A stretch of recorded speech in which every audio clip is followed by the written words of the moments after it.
Thought and purpose. Until thought is linked with purpose, there is no intelligent accomplishment. With the majority, the bark of thought is allowed to drift upon the ocean of life. Aimlessness is a vice, and such drifting must not continue for him who would steer clear of catastrophe and destruction. They who have no central purpose in their life fall an easy prey to petty worries, fears, troubles, and self-pityings, all of which are indications of weakness, which lead, just as surely as deliberately planned sins, though by a different route, to failure, unhappiness, and loss, for weakness cannot persist in a power-evolving universe. A man should conceive of a legitimate purpose in his heart, and set out to accomplish it. He should make this purpose the centralizing point of his thoughts. It may take the form of a spiritual ideal, or it may be a worldly object, according to his nature at the time being, but whichever it is, he should steadily focus his thought forces upon the object, which he has set before him.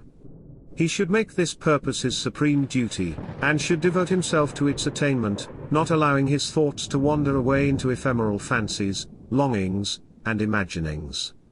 This is the royal road to self-control and true concentration of thought.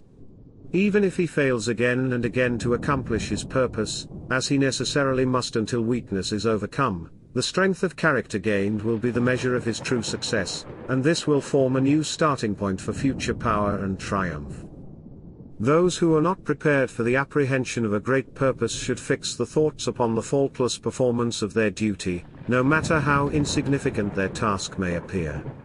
Only in this way can the thoughts be gathered and focused, and resolution and energy be developed, which being done, there is nothing which may not be accomplished. The weakest soul, knowing its own weakness, and believing this truth that strength can only be developed by effort and practice, will, thus believing, at once begin to exert itself, and, adding effort to effort, patience to patience, and strength to strength, will never cease to develop, and will at last grow divinely strong. As the physically weak man can make himself strong by careful and patient training, so the man of weak thoughts can make them strong by exercising himself in right thinking.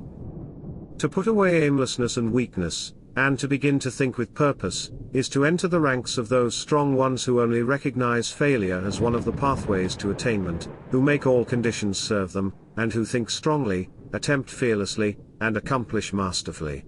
Having conceived of his purpose, a man should mentally mark out a straight pathway to its achievement, looking neither to the right nor the left.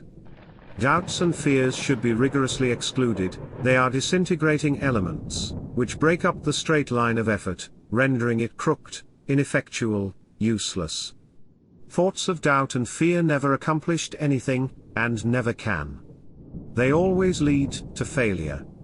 Purpose, energy, power to do, and all strong thoughts cease when doubt and fear creep in. The will to do springs from the knowledge that we can do. Doubt and fear are the great enemies of knowledge, and he who encourages them, who does not slay them, thwarts himself at every step. He who has conquered doubt and fear has conquered failure.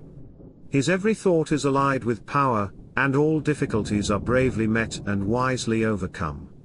His purposes are seasonably planted, and they bloom and bring forth fruit, which does not fall prematurely to the ground. Thought allied fearlessly to purpose becomes creative force. He who knows this is ready to become something higher and stronger than a mere bundle of wavering thoughts and fluctuating sensations. He who knows this has become the conscious and intelligent wielder of his mental powers.